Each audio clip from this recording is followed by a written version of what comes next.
আসসালামু আলাইকুম। আশা করছি ভালো আছেন আপনারা সকলেই। আজ দেশনেত্রী বেগম খালেদা জিয়ার জানাজা ছিল।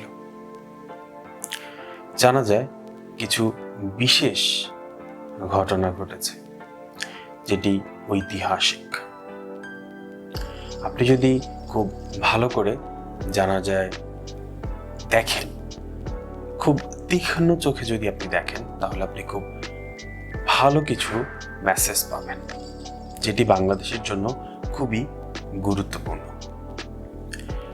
বেগম জিয়া তিনি তার সারাটা জীবন বাংলাদেশের স্বাধীনতা, সার্বভৌমত্ব এই বিষয়গুলো নিয়ে লড়েছেন, গণতন্ত্রের জন্য লড়েছেন।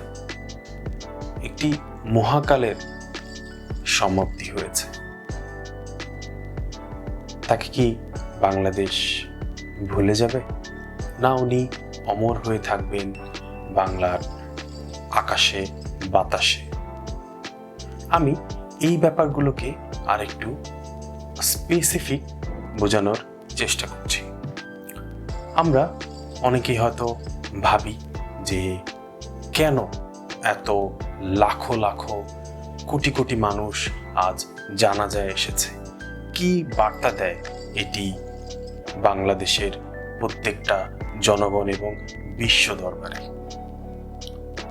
আপনি যদি বেগম জিয়াকে খুব তীক্ষ্ণ চোখে একটু দেখেন, তাহলে বুঝতে পারবেন ওনার পুরো রাজনৈতিক কেরিয়ারে তিনি একটি বিষয় কখনো আপোস করেননি। সেটি হচ্ছে বাংলাদেশের স্বাধীনতা এবং সার্বভৌমত্ব, গণতন্ত্র। এই বিষয়গুলো তিনি স্পেসিফিকভাবে আগলে রেখেছেন। এজন্যই ওনাকে আপোসহীন নেত্রী বলা হয়। জানি না বাংলাদেশ ওনাকে কি দিয়েছেন, কিন্তু উনি বাংলাদেশকে ওনার সারাটা জীবন দিয়েছে। তিনি সবসময় একটা কথা বলেছেন যে বিদেশে আমার কোনো ঠিকানা নেই, একটি মাত্র আমার ঠিকানা, সেটি হচ্ছে আমার দেশ বাংলাদেশ। বিগত স্বৈরাচার সরকার অনেক চেষ্টা করেছিল ওনাকে এদেশ থেকে বের করে দেওয়ার জন্য। শত চেষ্টা, বাধা, হামলা, জেল, জুলুম ওনাকে কিন্তু দমিয়ে রাখতে পারেনি। আজকে উনি এই বাংলার মাটিতে ঠিকই শুয়ে আছেন, জন্মগ্রহণ করেছেন এই মাটিতে, এই মাটিতে লড়েছেন, এই মাটি শাসন করেছেন, এই মাটিতে নির্যাতন শিকার হয়েছেন, কিন্তু এই মাটি তিনি ছেড়ে যাননি। আর সেই মাটিও তাকে পূর্ণাঙ্গ ভালোবাসা দিয়েছে। আজকে উনি এই বাংলার মাটিতেই শায়িত হয়েছেন। কিন্তু যিনি বলেছেন যে আমি কখনো পালাই না, তার কপালে কিন্তু বাংলাদেশের মাটি আছে কিনা এটা মহান আল্লাহ তাআলাই ভালো জানেন। আমরা যদি দেখি, জানাজাতে যখন গিয়েছিলাম, লাখো লাখো মানুষ কাতারে কাতারে এসেছে, এবং সেই জানাজা যখন 3টায় শেষও হয়, তখনও মানুষ আসতেছিল দূর দূরান্ত থেকে। বাংলাদেশের প্রত্যেকটা গ্রাম, অঞ্চল, বাড়ি, পরিবার থেকে মানুষ এসেছে। দূরের পথ, অনেক শীত, এত কনকনে শীত, যেখানে 7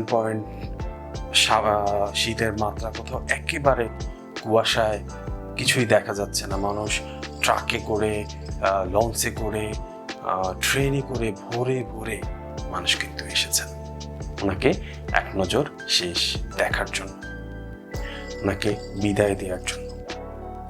সত্যি এই পাওয়া কিন্তু অনেক বড় ব্যাপার। আমরা একটা বিষয় হয়তো ভালো করে স্পেসিফিকভাবে লক্ষ্য করি, সেটি হচ্ছে ওনার যে দেশপ্রেম, ওনার যে দেশের জন্য মায়া, ওনার যে দেশকে নিয়ে ভাবা, এই বিষয়টা কিন্তু বিরল। এটি কিন্তু ওনাকে অমর করেছে। উনি বেঁচে থাকবেন বাঙালির বুকে অনন্তকাল। যতদিন এই বাংলাদেশ আছেন ততদিন বেগম জিয়া থাকবেন। আমরা শেষ সময়ে আল্লাহ রাব্বুল আলামিনের কাছে একটি দোয়া করব যে আল্লাহ যেন ওনার জীবনের সমস্ত গুনাহগুলো মাফ করে দেন, ওনার জীবনের সমস্ত গুনাহ মাফ করে ওনাকে জান্নাত যেন নসিব করে দেন। উনি বাংলার প্রত্যেকটা মানুষের অন্তরে অন্তরে থাকবেন অনন্তকাল। আপসহীন নেত্রী, গণতন্ত্রের মা, আপনাকে সালাম। আল্লাহ যেন আপনাকে জান্নাতের উচ্চ মাকাম দান করেন। আমিন। ধন্যবাদ আপনাদের সবাইকে। ভালো থাকবেন।